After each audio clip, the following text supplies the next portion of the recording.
Masaya ang mga bata na ito na naglalaro ng habulan. Uy!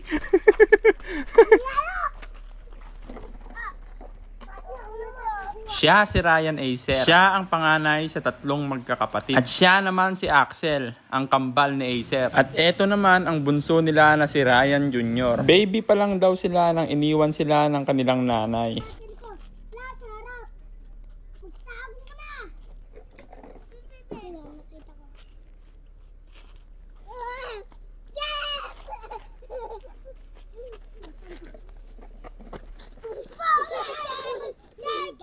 Dito nga sa MRF nagtatrabaho ang kanilang tatay.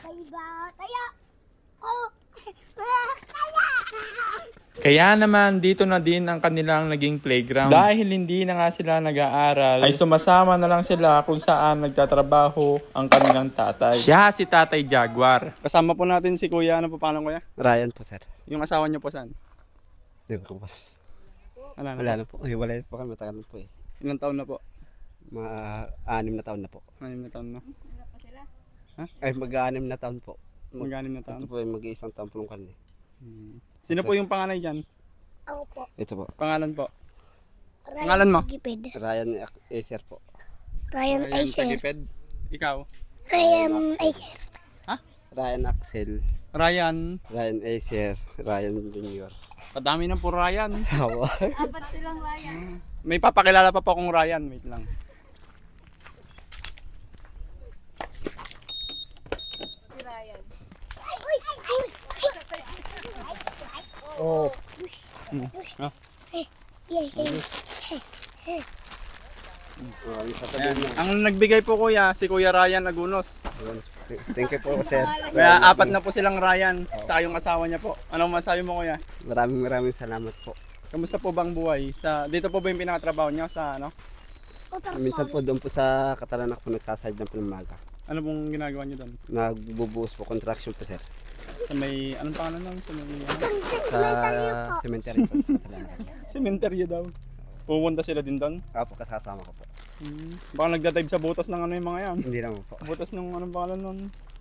Sa mga patay. Ayos ba? Opo. Gusto niyo mag-aral? Hindi po. Ni?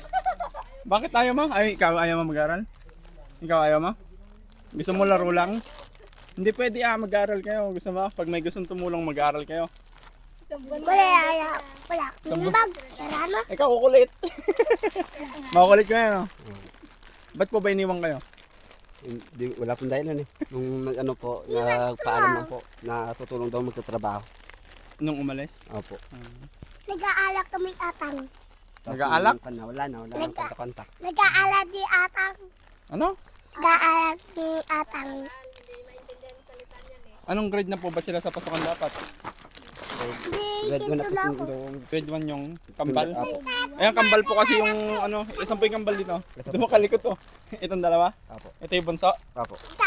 Ay, ampunin ka daw. Gusto mo? Yan magpapampot. Ikaw daw ampunin. Gusto mo? Ayaw mo din naman pala. Ba't nabalitaan ko kuya kunyari merong natira daw sa mga coke dito, ininom nila? Pag hindi ko nakikita, sir, kinukuha nila, sir eh. Pagkuhan.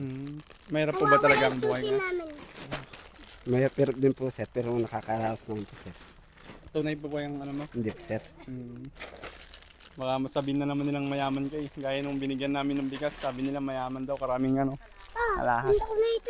Hindi naman po doon nakikita yung ano, estado ng buhay ng tao kung may suot.